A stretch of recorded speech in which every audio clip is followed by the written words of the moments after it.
Hi, boys and girls. How are you? I hope that you had a really good spring break. And today is Monday, April 20th, 2020. Let's see how many more school days we have left of April. After today, we have 1, 2, 3, 4, 5, 6, 7, 8.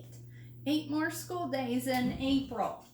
All right, well, I don't know how many of you like to go fishing. Do some of you like to go fishing? Yeah? Do any of you have a pet fish in an aquarium at home? All right, well, this week we're going to talk a little bit about fish and we're going to learn some facts about fish. And today I'm going to read the story called Fishy Facts. Now, Fishy Facts has the same author and illustrator, and his name is Ivan Chermayeff. And here's some information about him. Ivan Chermayeff makes books about fish. He also helps make aquariums. You can find Mr. Chermayeff's art in aquariums all over the world. Oh, cool. So here, you probably can't see this, but there's a picture of a mural, a painting that he has made that has fish on it. And then there's a picture of a big aquarium that he helped make. How many of you have been to the big aquarium at the Columbus Zoo? Yeah? Or maybe the Newport Aquarium in Cincinnati? Yeah, so he helps with the artwork inside of aquariums. So that's pretty cool. Fishy facts. Let's see what we can learn about fish. Zebrafish can change color to match their surroundings. Cool, kind of like a chameleon changes color to blend in with his surroundings. A zebrafish can change color too. Why would they need to do that? For protection, right? So that another fish maybe can't see them and then they don't get eaten by another fish. Yeah? The sawfish cuts up other fish into bite-sized pieces with the sharp-toothed edges of its snout. Its snout, like its nose. Oh my goodness, look at all the sharp teeth that sawfish has. It kind of looks like a saw, doesn't it? I bet that's how it got its name. Ooh. The parrotfish's teeth grow together to make a beak like a bird's, which it uses to bite into coral. You know what coral is? Coral is that hard rock that's inside of the sea. You know? So his teeth are its beak is so sharp that it can bite through that coral. So it has a beak like a bird. When the male toadfish grunts, he is as loud as a subway train. Oh my goodness. You know how loud trains are in Washington Courthouse. Subway trains are trains that are underground, so there's even an echo sound to those. Whoa, and that fish can be that loud with its noise. That's called a grunt. The flounder is a nearly flat fish that lives on the sandy bottom of inlets and bays. Both of its eyes look up from the same side of its head. So it lays on the bottom of the ocean and its eyes are both on the same side. Why do you think its eyes might be on the same side? Well, if it's laying sideways flat, it really doesn't need to see anything on that side, does it? So probably just so that it can see things better, huh? Like enemies or like if it's hungry, something that it might want to eat. That's pretty cool. The electric eel moves backwards or forward, up and down. Muscles in its long tail make electricity, which it uses to stun prey. Oh man. So it's called an electric eel for a reason, huh? If it finds something it wants to eat, it like shocks it. And so that's how it catches its prey. Oh man, look at this fish. The goosefish has a mouth that is nearly as wide as its body. A lure hangs from a spine in front of its teeth to attract small fish. So this fish kind of goes fishing for its meal.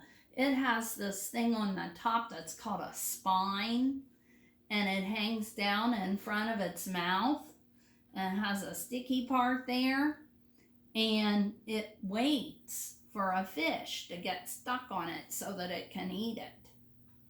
That's pretty cool, huh? It goes fishing. Uh-oh. On this page, I need your help, boys and girls. Let's see if you can be a good helper. As they put their mouths to... Oh man, I see two fish. Their mouths are touching. Would that be touching? Let's see. As they put their mouths touching. Oh, that doesn't make sense, huh? What do you think? Oh, you think together? Let's see. I see a T. If it's together, we should see two, T-O, huh? I do see T-O. And then I see together. Let's check and make sure it makes sense. As they put their mouths together and appear to kiss, grunts grind their teeth and make pig-like noises. Oh man, that is interesting, huh? They're called grunts. The hammerhead Oh, you know this one? You think it's shark? Let's see. What would we hear next? R. A-R. Let's see. Oh, yep. A-R. And then K. Shark. The hammerhead shark swims quickly as it chases its prey. Oh, man. Have you ever seen a hammerhead shark? Yeah, they're pretty easy to tell, aren't they? Because their heads look way different than any other shark, huh? Its eyes are far apart on the sides of its... What do you think? You think head? Let's see. Oh, it is head. Its eyes are far apart on the sides of its head. The butterfly fish has an eye spot near its tail that makes it hard for other fish to tell its head from its tail. Hey, that's a good idea, isn't it? So it has this big spot over here on its tail, but its eye is really right here. And some animals that maybe are thinking of eating this fish might see that and think, oh no, that's its eye, and it might scare them away, huh? That's pretty helpful for that fish, huh? Called the butterfly fish. The lanternfish lives in the depths of the sea during the day. What's that mean? It lives way down deep in the sea where it's dark, because the sunlight shines the top part of the sea, but deep down it's dark. So the lanternfish lives in the depths of the sea during the day. but rises up to the surface at think noon? At noon? Let's see. Let's see if that would be noon. Uh-oh, I see an I. So it's not noon, huh? It rises to the surface at I. It's like the word ride. It has I-G-H-T. It. Night. Let's see if that makes sense. But rises to the surface at night. The spots along its body glow in the dark. Oh my goodness, I didn't even know there was that kind of fish. It has these spots that are glow in the dark. Cool. With tiny side fins and a little tail, the cowfish is a very slow swimmer. Have you ever seen a real cowfish? They are very different looking. I know when I go to the Columbus Zoo, I always look because usually there's a little cowfish swimming in that aquarium at the zoo. Whoa, look at this one. When the puffer is afraid, it swallows lots of water or air and blows itself up into a prickly ball too large for most other fish to swallow. So this kind of fish is called a puffer, and it just kind of looks like a regular fish until it starts getting afraid. And when it gets afraid, it swallows water or air in, and it puffs its body up. And do you think maybe that protects it from other fish? Probably, because other fish think it's really big, huh, when it puffs up like that. Oh, wow. The stingray has a stinger on its long, thin tail. It rests on the bottom of the ocean, hidden in the sand, and only stings if it is disturbed or frightened. That's a stingray. Have you seen a stingray for real? They have them at the Columbus Zoo. I've seen them there before. I think they actually have an area at the Columbus Zoo where you can reach in and touch the stingray. I don't know. Would you like to touch a stingray?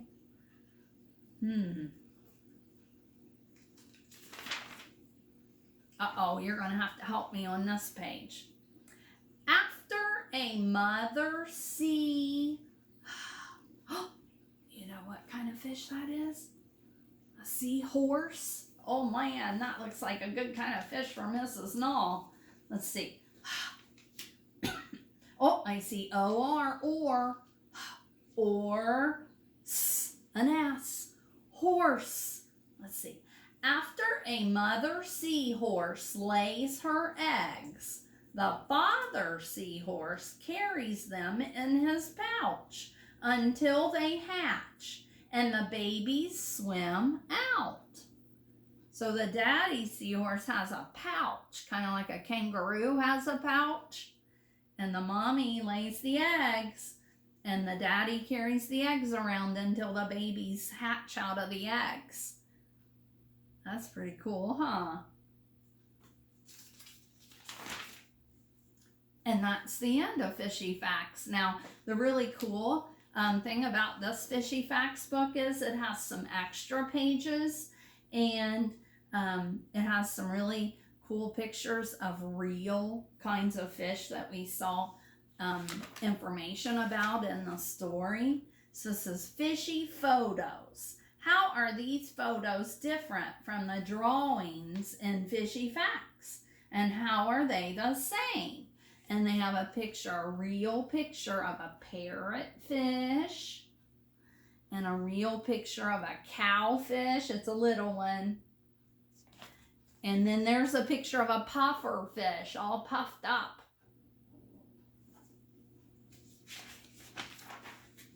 And then on this page, there's the butterfly fish and the toadfish, that one that fished for other fish, and the goosefish, and the seahorse. And then the next page is a little poem about fish. It's called There Was a Fish, and the poet's name is Langston Hughes. Here's how it goes. There was a fish with a greedy eye who darted toward a big green fly. Alas, that fly was bait on a hook. So the fisherman took the fish home to cook. Oh, man. Do you guys like to eat fish? Yeah, I like fish. And then here's a special kind of poem called a haiku poem. It says, leaping, flying fish, dancing for me and my boat as I sail for home. And it's kind of a dark picture. I don't know if you can see it. All right. Wow, we learned a lot of information about fishy facts, huh? Can you think of 2 things that you learned about fish and fishy facts? Yeah? Well, I thought it was really interesting about the father seahorse that had the pouch that he carried the seahorse baby eggs in until they hatched. That was pretty cool, huh? And that lanternfish that has some glow-in-the-dark spots on it. That's pretty cool, huh? Well, Mrs. Null's going to let your parents know how to find fishy facts. Unfortunately, it is not in EPIC. But in EPIC, there are tons of fish books. There are non-fiction fish books and fiction fish books. So there are all kinds. So when you're reading this week, try to look up some fish books. Okay, you can learn even more facts about fish. All right, see you later.